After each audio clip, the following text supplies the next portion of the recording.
what's happening, y'all? Peace and power be to all of you.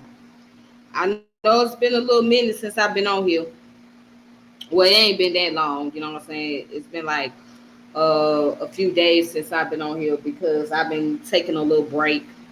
And that's all, you know what I'm saying? Allow my mind and my body to rest. Sometimes you gotta give yourself a rest before you even get started, you know what I'm saying? Or continue to do the subject. So I had to give myself a rest, okay?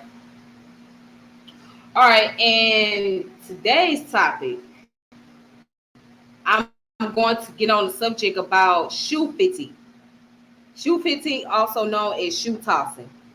So me and us may not be familiar with this terminology, but I know we all seen it, right? If you grew up in the hood, especially, and you see the shoes on the telephone line or the cable line, and you may wonder, well, why are those shoes on the cable line? Why they got them?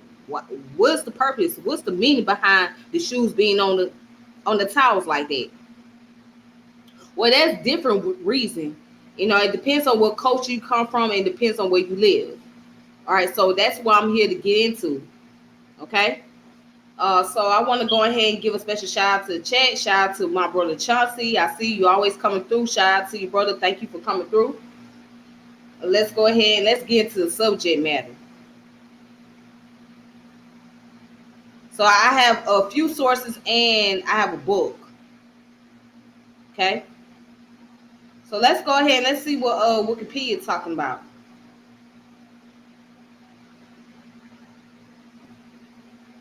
All right, so right here, the question is, what is shoe tossing?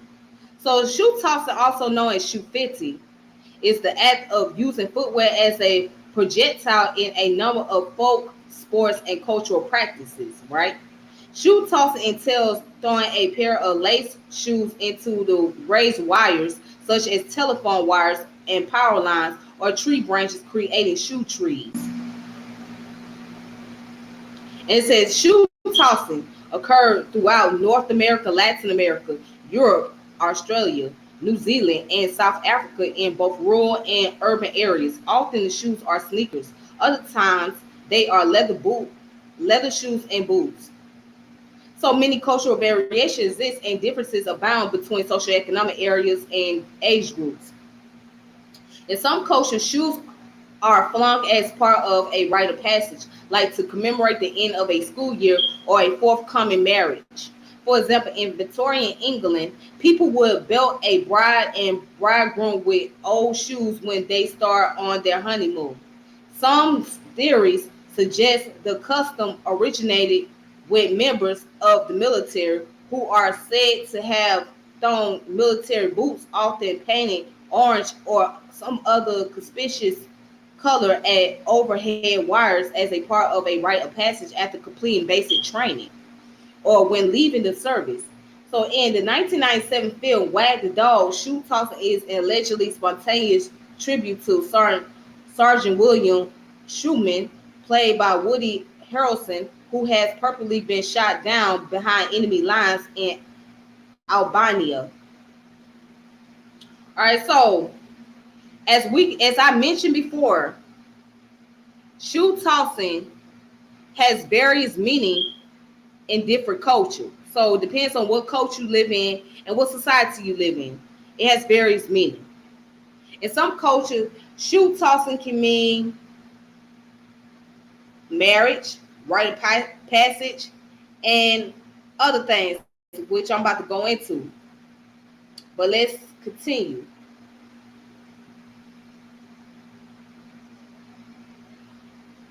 So it says shoe tossing may be a form of bullying, where a bully steals a pair of shoes and tosses them where they are unlikely to be retrieved. Shoe tossing has also been explained as a practical joke played on drunks who wake up to find their shoes missing. Shoes on a telephone wire are properly said to be linked to organized crime, signifying the location of game turf or commemorating the death of a gang member.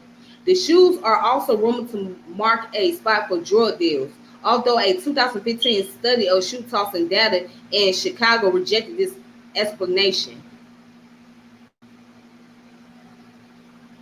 So here it talks about wedding, right? So let's just go into the first part of it. In 1887, an article in the New York Times observed that the custom of throwing one or more old shoes after the bride and groom, either when they go to church to be married or when they start on their wedding journey, is so old that the memory of man stretches not back to its beginning. So Peter Dishfield, writing in Old English Customs Instant at the present time, expanded. We also throw old shoes after young married folk in order to express our wishes for their good fortune. Probably this was not the original meaning of the custom. The throwing of a shoe after a bride was a symbol of renunciation of dominion and authority over her by her father or guardian. And this receipt of the shoe by the bridegroom was an omen that the authority was transferred to him. In Kent, the shoe is thrown by the principal bridesmaid and the others run after it. It is supposed that she who gets it will be married first. It is then thrown amongst the men, and he who is hit will be first wedded. All right. So the protest. So of course, in many Arab culture, throwing a shoe at someone is considered an insult. In 2008, Iraqi journalist Matandar al-Zadi was arrested for throwing two shoes at United States President George W. Bush in protest against the American military invasion and subsequent occupation while the president was visiting Baghdad. Al-Zadi shouted in Arabic, "This is from the widows, the orphans, and those killed in Iraq." President Bush ducked and was not struck by the shoes. Shoe throwing as an insult is not limited to Arab world. Other notable incidents have involved other celebrities and world leaders, including Steve McCarthy, David Beckham, Lily Allen, and Wen Jibayel. All right, so and also as you can see in the sports games, right, willy wagging or boot throwing is a sport in which competitors are required to throw a Willerton boot as far as possible. The sport appears to have originated in the West Country of England in 1970s and rapidly became a popular activity at village fetes, fundraising events across Britain. The sport is now played in many different countries, including Australia, Estonia, Finland, Germany, Ireland, Italy, New Zealand, and Russia.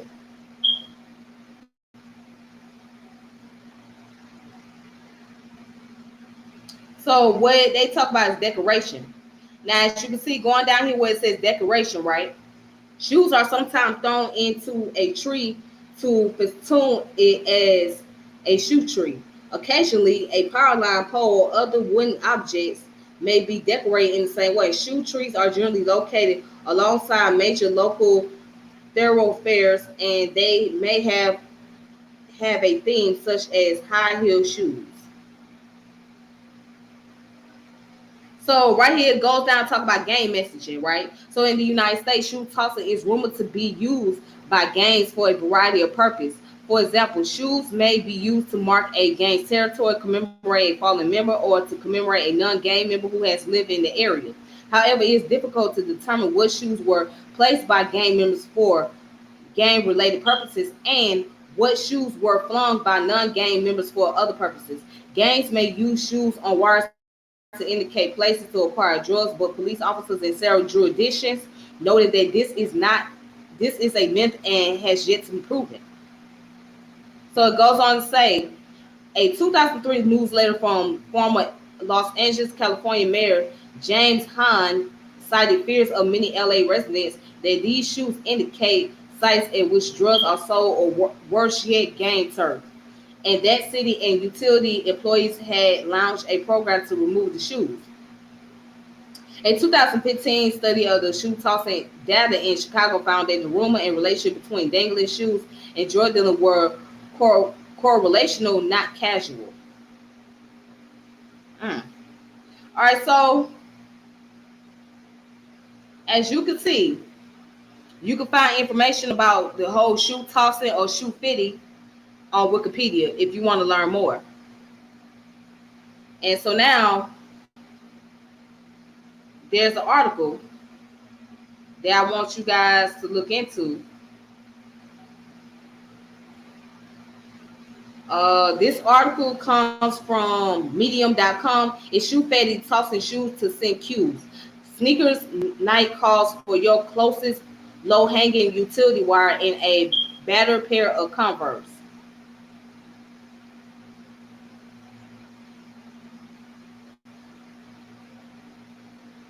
All right, so let's go down to it. It says,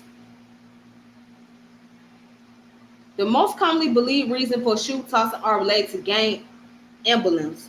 Hanging shoes should signal the presence of gang territory, a crack house, or a drug dealing spot. However, it is hard to believe that anyone conducting illegal activity would use such a symbol that could jeopardize criminal operation. Some suggest that certain colors on sneakers could help differentiate which gang is responsible for the act. People looking to remove the stigma of disorder in their neighborhoods have taken to shoe patrol or forced removal of shoes hanging from the power lines. In 2003, Los Angeles organized a massive shoe removal process because of this growing speculation that Shoefiti marked gang turf, leading Mayor James Hahn to publicly announce that the practice would no longer be tolerated. Chicago is another example of a city that has had to deal with burgeoning shoe tossers.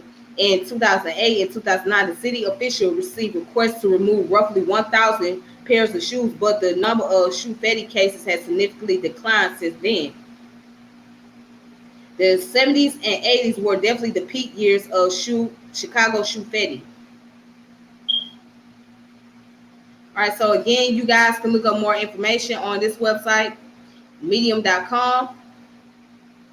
And then there's some information from historydaily.org, which is called A History of Shoe Tossing. Why do people throw shoes over power lines? And basically, it's pretty much saying the same thing that I was reading in the Wikipedia article. So I won't have to go there, but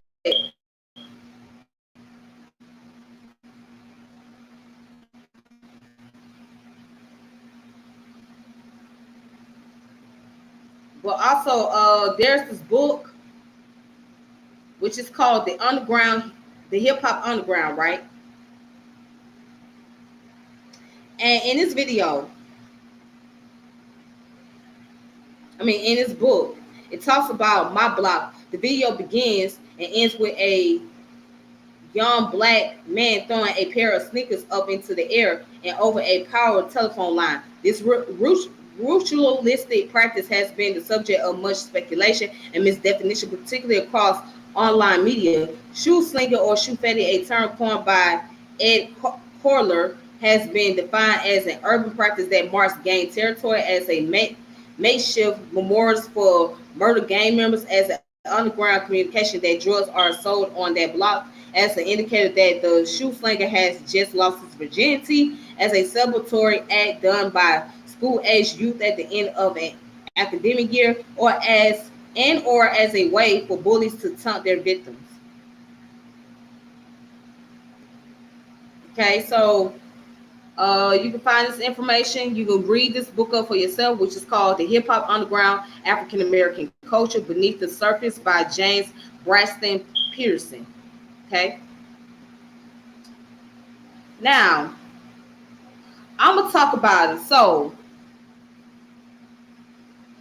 for the most part, I believe that Shoefiti, or what they call shoe tossing, is more so a meaning of there's gang activity, or it's a gang turf, or somebody passed away, or it could possibly be like an underground thing going on. I always wondered, well, what was this whole trend about? Because growing up, I never understood. I used to see it around the block all the time. So you knew you was in the hood if you seen shoes tossing around the wires. You knew you was in the hood. So chances are, because you wouldn't see that kind of stuff in the suburbs, they were not allowed it in the suburbs. But in the hood, it was a whole different thing. So that would either let you know that somebody done passed away, or that's a turf, or they're possibly somebody selling drugs in that area.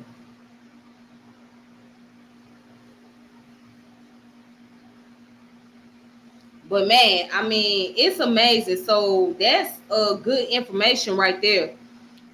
Good story. I never knew. It's something I learned, and I hope you guys gain something out of it as well. So if you guys want to, make sure you share the video, like the channel, subscribe to the channel, hit the notification bell, and shout out to all the new people that have been subscribing to my channel. Thank everybody that has been supporting my channel. Please be safe and take it easy on yourself, all right? Till next time, may peace and power elevation be to all of you. So it's your girl Tiffany, and I'm logging out and saying deuces. And I just want to thank everybody so much for tuning in, watching. And that's it. That's all I got for today. All right. I'll come back with more information. So, other than that, peace.